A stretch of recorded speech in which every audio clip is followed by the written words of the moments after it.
This is the F1 car that had 6 wheels. Formula 1 has seen many innovations throughout its history, and one of them led to the creation of perhaps the sport's weirdest car that was even banned from the sport.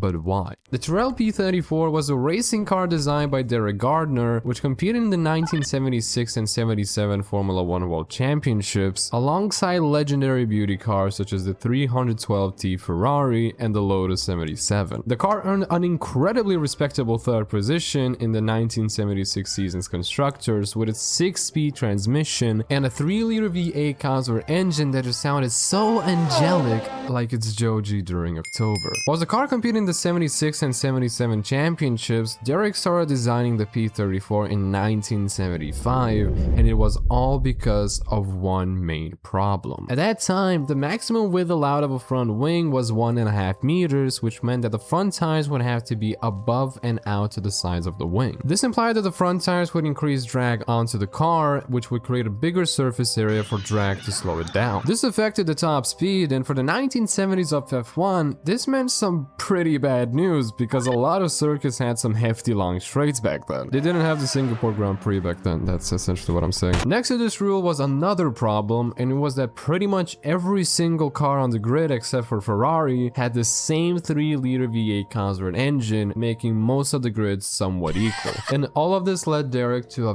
very interesting idea. What if instead of making the front tires stick out, you made them so small that pretty much all of the front wheels would be behind the front wing? And slowly, it all started to click. The front tires were reduced to be 10 inches diameter wide, with the rear wheels staying at around 16 inches. Insane size. To put this into perspective, these are almost the same size wheels that you drive on when you're lapping your sibling in a go-kart on his birthday. And you certainly aren't doing that going 200 kilometers per hour. Since the two 10-inch front tires provided nearly no grip because of the severely small contact that they made with the road surface, Derek decided to just copy-paste the two 10-inch tires and make the front tires have 4 wheels. Problem solved. This increased the contact patch, which made surviving a corner a possibility and not an opportunity. And thus, the car now had 6 wheels. And in theory, this car was supposed to have great grip and great top speed, but how did it actually perform in F1 races? In the 1976 F1 Championship, the P34 was straight up aura farming. Driver Jody Scheckter and Patrick DePiler guaranteed the team a P3 in the constructors, being just 12 points away from P1 that was taken by Ferrari. And you know most certainly that everyone was looking at this car on the track. But there's a very important thing to know. The P34 debuted at the Spanish Grand Prix, which was the 4th race of the 76 season, meaning that the first 3 races were driven not with the P34 but with the Tyrrell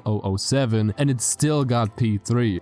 Absolute cinema. The P34 guaranteed 10 podiums for Tyrrell out of 16 races and even granted the team a 1-2 on the Swedish Grand Prix. The reduced drag on the car certainly made the car more competitive, but did it really? You see, the problem with the car was that the front wheels were mega tiny compared to the 16 inches that F1 cars used at that time. Whilst the smaller front wheels created an advantage at top speeds and provided stability in corners, they also created heavy problems with braking. When you're braking, you're converting motion energy to heat, and you do that when your brake pads are creating brake torque by pressing against the brake disc. The torque brake formula is force times radius times friction coefficient, meaning that a smaller tire would require a higher force to be put on the disc brake to compensate for the same braking torque of a normal F1 car. Since the tires were smaller, disc brakes also decreased in size, which meant that the surface area was also smaller. And since motion converts to heat when braking, it needs to somehow dissipate. And heat dissipation is directly proportional to the surface area, so the reduced radius of the tires meant that less heat would be dissipated to the brake and surroundings. And a smaller heat dissipation means that tires can't get rid of that heat quick enough, and thus they tend to overheat, which causes braking to be mega doo-doo. And additionally, angular speed plays into the role of this whole scenario too, because angular speed is linear speed divided by radius, so a smaller tire radius will cause the angular speed to be faster. And since the front tires travel faster, they do more rotations that cause the wear of the tires to get used up a lot more than usual, and this contributes to a loss of grip and lap time. And whilst the P34 had terrible braking problems,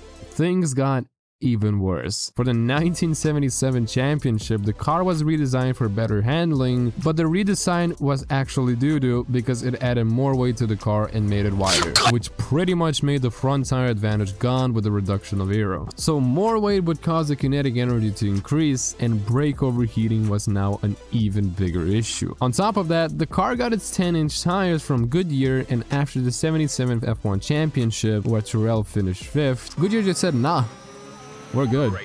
And just like that, 1 year's phenomenon became an absolute headache.